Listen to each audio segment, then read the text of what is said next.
আসামের শিলচর সদর থানার অন্তর্গত এক গৃহবধূ উত্তর ত্রিপুরা জেলার পানিসাগর বিধানসভার অন্তর্গত উত্তর পদ্মবিল ৫ নং ওয়ার্ড এলাকায় তার ১৪ মাসের শিশু কন্যাকে নিয়ে নিজের বাবার বাড়ি এলে নিকটাত্মীয় কর্তৃক পৈশাচিকভাবে ধর্ষণ ও হত্যা সংঘটিত হয় ওই ১৪ মাসের শিশু কন্যার।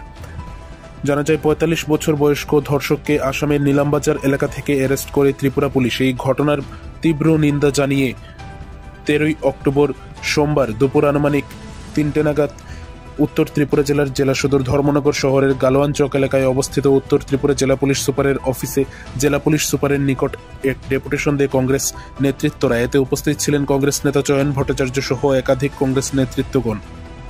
আপনারা সকলেই জানেন, পানিসাগর মহকুমার পদ্মবিল গ্রামে ৫ নম্বর ওয়ার্ডে একটি ১৪ মাসের নিষ্পাপ শিশু আনিশাকে যেভাবে ধর্ষণ করে গলা টিপে হত্যা করা হয়েছে একজন নরপিশাচ জয়নাল উদ্দিনের মাধ্যমে,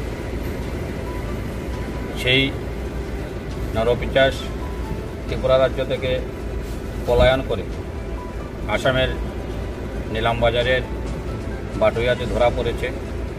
ধর্মনগর পুলিশের কাছে হস্তান্তর করা হয়েছে।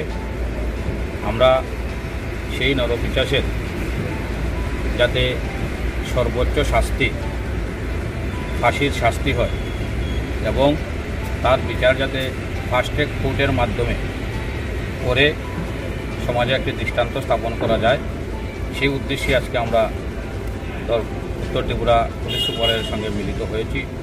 উনি আমাদেরকে আশ্বাস দিয়েছেন, উনিও এই ঘটনায় ব্যথিত। উনি আমাদেরকে আশ্বাস দিয়েছেন যত তাড়াতাড়ি সম্ভব সেই নরপিশাচের শাস্তির ব্যবস্থা উনি করবেন। আমি পাশাপাশি এই সমাজের কাছে একটি বার্তা দিতে চাই ধর্মনগর জেলা কংগ্রেস কমিটির পক্ষ থেকে। আমরা এই ধরনের ঘটনা যখন দেখি তার ৯৫% ঘটনাই নিকটাত্মীয়ের দ্বারা সংঘটিত হয়। তাই আমরা আমাদের শিশু ছেলে মেয়েদের যাতে যেসব নিকটাত্মীয়রা এদের নরপিশাচের ভূমিকায় অবতীর্ণ হয় তাদের হাত থেকে যাতে বাঁচাতে পারি, তার জন্য আমাদের সমাজকে সক্রিয় হতে হবে। আমরা দেখতে পাচ্ছি এই সমাজ দিনের পর দিন অবক্ষয়ের পথে চলে যাচ্ছে। আমাদের পূর্ববর্তী প্রজন্ম যাতে রক্ষা পায় সেই আবেদন রাখছি। আমরা ঘটনাস্থলে গিয়েছিলাম পদ্মবিলে, সমবেদনা জানানোর ভাষা নেই।